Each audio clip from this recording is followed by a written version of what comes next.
यही थी कि एक औरत गिर के संभलती है, उसकी आंखों में वो पावर होना चाहिए, उसकी आंखों में वो शक्ति होना चाहिए, एहसास होना चाहिए कि दूसरे को भी डुबो ले। तो वो तो जब मैंने रेखा को देखा, मैंने कहा ये यही है और कोई नहीं कर सकता है। तो संतुलन ही में कल्चर पनपता है, जहाँ मानवता और सुंदरता में संतुलन टूटता नज़र आएगा, वहीं कल्चर ख़तरे में नज़र आएगा। और उस ज़माने में नेचुरल डाइंग होती थी, केमिकल डाइंग नहीं होती थी, ख़ास तरह की वीविंग होती थी, मतलब नायलॉन वगैरह नहीं होता था। तो ये जो कपड़े हैं सब ऑर्गेनिक कपड़े हैं। नहीं, वो तो जब एक बार आप डूबिए तो फिर रास्ते खुद ही नज़र आ जाते हैं ना। हमेशा से एक पैशन रहा है कि समाज को कैसे एम्पावर किया जाए, लोगों में कैसे रोज़गार पहुंचाया जाए, उनके काम में एक हुस्न पैदा हो। जो मैंने जब उमराव जान बनाई या गमन बनाई कि लोग गांव छोड़ के शहरों में क्यों जा रहे हैं, तो मैंने दस्तकारी का एक पूरा प्रोसेस शुरू किया। मेरी वाइफ मीरा और हमने मिल के, वक्त है, मतलब वक्त हर चीज़ को या तो टाइमलेस बना देता है या फिर टाइम बाउंड कर देता है। मुझे लगता है हर चीज़ शेयर कर ली। कोई राज अब बचा नहीं है। अब हर चीज़ जो है वो जब उसको आप बयान कीजिए तो लगता है कि पहली बार बयान हो रही है। तो उस लिहाज से I mean everything is new, everything is fresh, and this film has been through a very intense journey from the time it took the germ in my mind to the time it's come on stage, and now after 44 years it's again coming back to people. So I think it's a very gratifying journey of doing this film. 20 साल क्यों इंतजार करना पड़ा था आपको? नहीं, मतलब जाहिर है आदमी ख्वाब तो देखते ही रहता है कुछ ना कुछ, उसमें ये भी ख्वाब देखा होगा, लेकिन बहुत पहले तो नहीं देखा, because when I was working with Clarion's in Calcutta, working with mister Ray, उस वक्त मैंने ये ख्वाब देखा था कि जैसे वो अपना बंगाल का कल्चर लोगों के सामने, दुनिया के सामने रखते हैं, अवध का कल्चर भी हमको रखना चाहिए उसी इंटेंसिटी, उसी ऑथेंटिसिटी के साथ जैसे वो रख पा रहे हैं। तो ये ख्वाब देखा था मैंने उस वक्त, और मुझे ये लगा कि जो अवध के लोग हैं, जो वहाँ के इंटेलिजेंट और क्रिएटिव लोग हैं, वो आते हैं बॉम्बे में, अक्सर यहाँ के समंदर में गायब हो जाते हैं, या मतलब कुछ अपनी वो बात नहीं कह पाते हैं जिसको हम ज़रूरी समझते हैं। तो उमराव जान एक ऐसी चीज़ थी, मुझे लगा कि ये इससे अवध की कहानी भी पेश होती है, एक दर्द भरी एक लड़की की दास्तान भी सामने आती है, एक पूरा माशरा, एक पूरा कल्चर, एक म्यूज़िकल दुनिया उस वक्त की सामने आती है।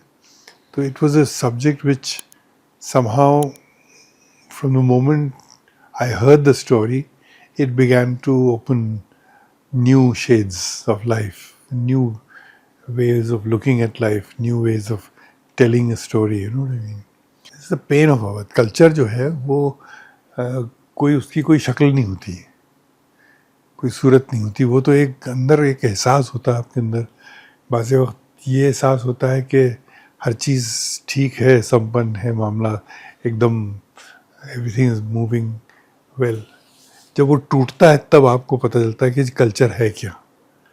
तो वो जो एक टूटने का एहसास होता है, समाज के बिखरने का, वो पहला एहसास तो मुझे गमन से ही महसूस हुआ कि भाई हमारा समाज, गांव, ग्रामीण समाज जो है वो टूट रहा है, बिखर रहा है, उसका कोई पूछने वाला नहीं, वो आके बेघर होके बॉम्बे में रहता है, समझ गए आप? तो वो कल्चर ही तो हुआ।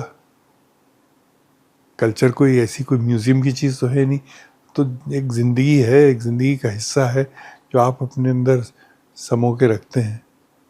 तो वो उसका बिखरना, टूटना कल्चर का एहसास दिलाता है। उसी को लेके गमन बनी, उसी को लेके उमराव जान में दाखिल हुए। वो भी एक पलायन था, 100 बरस पहले का पलायन था, समाज के बिखरने का दर्द था। तो इसी को हम कल्चर समझते हैं। कल्चर तो देखिए हमेशा रहता है, वो मतलब बदलते हुए रंग में आपको कल्चर मिलता है। तो जब आपको बदलते और रंग में और टूटते माशरे में कल्चर नज़र आता है तो वही कल्चर होता है। तो अवध में सबसे बड़ा जो कल्चर का एहसास होता है वो किसी खूबसूरत चीज़ को पहचानने में होता है। अगर आप खूबसूरती नहीं पहचान सकी तो आप कल्चर क्या समझ सकती हैं। खूबसूरती जो है वो तो हर चीज़ में, कुदरत में है, आवाज़ में है, भाषा में है, शायरी में है, मौसीकी में है। तो इसको एक उसके अपनी उसके जो एक ऑर्गेनिक मिल्यू जो उसका है उसके अंदर वो सबसे बेहतरीन तरीके से पनपती है। उसको आप उसको उसके अपने मिल्यू से निकाल के कहीं और डाल दीजिए तो वो फड़फड़ा के जल बिन मछली वाला मामला हो जाता है। तो वो उस चीज़ को समझने के लिए वो एक इकोसिस्टम का होना ज़रूरी है, उसका एक बैलेंस होना ज़रूरी है, संतुलन होना चाहिए। तो संतुलन ही में कल्चर पनपता है। जहाँ मानवता और सुंदरता में संतुलन टूटता नज़र आएगा वहीं कल्चर ख़तरे में नज़र आएगा। नहीं, वो एक ज़माने की कहानी थी। तवाइफ तो एक अलग चीज़ होती। एक ज़माना था, उसमें एक ज़बान थी जो राइज थी। तो वो उस वक्त की वही सच्चाई थी, समझिए आप। सच्चाई तो सच्चाई होती है। वो कैसे आई सच्चाई वो तो बात अलग है। कैसे वो पनपी, कैसे उसको शक्ति मिली, कैसे वो टूटी, यही तो एक मज़ा है ज़िंदगी का। अगर इसी को आप नहीं समझ पाई तो आप आप पत्थर तो नहीं बन सकती है ना। आप तो कल्चर तो एक बहुत ही नाजुक चीज़ है, मिट्टी है, मुलायम मिट्टी है, एक हवा है जो हर तरीके से चलना जानती है। अगर बंद हो गया दरवाज़ा तो दाखिल नहीं होगी, खुला होगा तो दाखिल हो जाएगी। दूसरी तरफ क्रॉस वेंटिलेशन होगा तो पूरे घर को ताज़ा कर जाएगी। तो ये चीज़ें हैं जो समझना चाहिए। ज़बान तो लोगों को जोड़ने की प्रक्रिया है। एक कल्चर में, एक माहौल में 10 तरह के फूल होते हैं। अब वो फूल कैसे जुड़ेंगे? एक भाषा से जुड़ेंगे ना। अगर आप ऐंठ के बैठ जाएंगी तो हर फूल अपनी जगह मुरझा जाएगा। सब यादें क्या, वो तो पूरी हर फ्रेम उससे सजा हुआ है। पूरी फिल्म में जो भाषा है वो टेक्सटाइल की भाषा है। और वो टेक्सटाइल जो है वो बाजारू टेक्सटाइल नहीं है, वो लोगों के घरों के संदूकों के अलमारियों की चीज़ें हैं जो गुजरी हैं वक्त के साथ और लोगों ने पहने हैं। तो वो इसमें आप देखिए हर कैरेक्टर का कपड़ा जो है अपनी जगह पे एक इम्पोर्टेंट कपड़ा है। सब हर ये थोड़ी हो सकता है कि एक शख्स ऐसा कपड़ा पहने और दूसरा शख्स कुछ और बोल रहा है। तो कपड़ों की भाषा है जो समझना पड़ती है ना। हर आदमी नहीं समझ पाता है। वो तो आजकल हर कपड़ा तो बाज़ार से खरीदता है। हम तो उस दौर आदमी को लिए जा रहे हैं जहाँ पर कपड़ा जो है वो हमारा अपना ओढ़ना बिछोना है। हम खुद बनाते हैं, हम खुद बुनते हैं, हम खुद उसको काटते हैं, हम खुद उसको पहनते हैं। अब तो वो ज़माने चले गए ना। तो आपने बोला कि ये संदूकों से लिए हुए थे।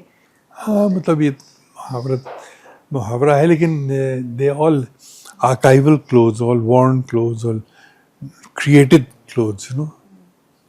ऑल उस ज़माने में नेचुरल डाइंग होती थी, केमिकल डाइंग नहीं होती थी, ख़ास तरह की वीविंग होती थी, मतलब नायलॉन वगैरह नहीं होता था। तो ये जो कपड़े हैं सब ऑर्गेनिक कपड़े हैं। काफ़ी वक्त लगा होगा बनाने में। वही तो मज़ा था उसका। चीज़ों को डूब के करने ही में मज़ा आता है, चाहे वो कपड़ा हो या म्यूज़िक हो या कोई भी चीज़ हो। जब तक वो अनलिमिटेड टाइम उनको नहीं देंगी आप, वो चीज़ बन के नहीं आएगी। और जो काम कर रहा है उसके साथ जुड़ना, उसके साथ डूबना, उसके साथ एक हो जाना, ये है। सिर्फ एक तसव्वुर था, फिर उस तसव्वुर पे वही बेहतर उतनी। नहीं मतलब अगर आज की भाषा में कहें कि कास्टिंग की जब प्रोसेस शुरू हुई, कास्टिंग में वही मैं कह रहा हूँ कि उससे पहले एक तसव्वुर था, उसके बाद उस तसव्वुर पे वही उतरी, क्योंकि जो उस किरदार की जो डिमांड्स थी, जो ज़रूरत थी उस कैरेक्टर में दाखिल होने की, वो यही थी कि एक औरत गिर के संभलती है, उसकी आंखों में वो पावर होना चाहिए, उसकी आंखों में वो शक्ति होना चाहिए, एहसास होना चाहिए कि दूसरे को भी डुबो ले। तो वो तो जब मैंने रेखा को देखा, मैंने कहा ये यही है और कोई नहीं कर सकता है। we have just few more minutes left, तो sir Farooq Shaikh sir he is no more with us, लेकिन उस फिल्म में जो उनका प्रेजेंस है और जिस तरह से उन्होंने अपना किरदार निभाया है, वो मतलब ऑब्वियसली सालों तक लोग याद करते हैं, आज भी कर रहे हैं। उनके बारे में बताइए कि उनकी कास्टिंग कैसे हुई थी। देखिए, उनको तो हम, वो गमन में भी हमारे साथ थे, और उनके बगैर तो मैं उस वक्त कुछ सोच नहीं सकता था, क्योंकि इतना मतलब सादा लौ, एक मतलब ऐसा चेहरा जो एकदम हर किरदार में उतर जाए, और इतना टैलेंट उसमें होना, वो एक नायाब आदमी था। अब उस तरह का आदमी तो कोई, मुझे लगता है, everybody is too hard, you know what I mean. He had the softness of being my protagonist, you know what I mean. नहीं, वो तो जब एक बार आप डूबिए तो फिर रास्ते खुद ही नज़र आ जाते हैं ना। जब एक बार डूब के लिखा गया हो, डूब के नगमे बने हों, फिर उसके बाद ये सोचिए कि इनको मुझे आखिरी मंजिल तक पहुंचाना है, तो आपको लगता है इस इतना गहरा काम, इतना इंटेंस काम आशा जी के अलावा कोई वहाँ तक पहुंचा नहीं सकता है लोगों के दिलों तक। तो जाहिर है you choice is very clear and obvious. नहीं, हाउस ऑफ कोटवारा तो मतलब हमारी हमेशा से एक पैशन रहा है कि समाज को कैसे एम्पावर किया जाए, लोगों में कैसे रोज़गार पहुंचाया जाए, उनके काम में एक हुस्न पैदा हो। जो मैंने जब उमराव जान बनाई या गमन बनाई कि लोग गांव छोड़ के शहरों में क्यों जा रहे हैं, तो मैंने दस्तकारी का एक पूरा प्रोसेस शुरू किया, मेरी वाइफ मीरा और हमने मिल के, और कढ़ाई, सिलाई और बुनाई, इन चीज़ों को लेके। तो house of Kotwara is really is a language of textiles, it's a language of beauty, it's a language of clothing which is organic, it's not obvious designer brand, it's a brand of the helpless, talented craftspeople of Awadh, you know. ले जाके पहुंचाना, डुबोना, बिल्कुल वहाँ उसमें ले जाना, वही मेरा काम था। मुझे कोई डांट लगाना थोड़ी आती है। I just want to take them into the river, you know, and then they flow with the river. So it was all according to you. I mean, I can understand it. थोड़ा effortless process रहा है। It was not effortless, it was inspirational, you know. Okay. और अगर रेखा जी के साथ एक कोई याद शेयर करते हैं आप किसी एक सीन का, स्पेशली वो जो सीन है जब वो जा रही हैं लास्ट में, जब अपना घर छोड़कर, उस वक्त की अगर कुछ यादें अगर आप शेयर कर रहे हैं। नहीं, वो सब यादें तो पर्दे पे आ गई हैं, जो पर्दे पे नहीं आई हैं वो तो, जो पर्दे पे नहीं आना चाहती हैं वो नहीं आई हैं। अब जैसे जब डबिंग हम कर रहे थे तो उसमें उनको लगा कि हम इसको 2-3 दिन में कर देंगे, तो उसमें महीना लग गया। डबिंग में महीना लग गया, क्योंकि उसमें हर शब्द में एक सांस भरना, एक उसको रेगमाल करके इस्तेमाल करना, it was really quite a special effort. So the film I think was brought to life with that effort in the studio, you no.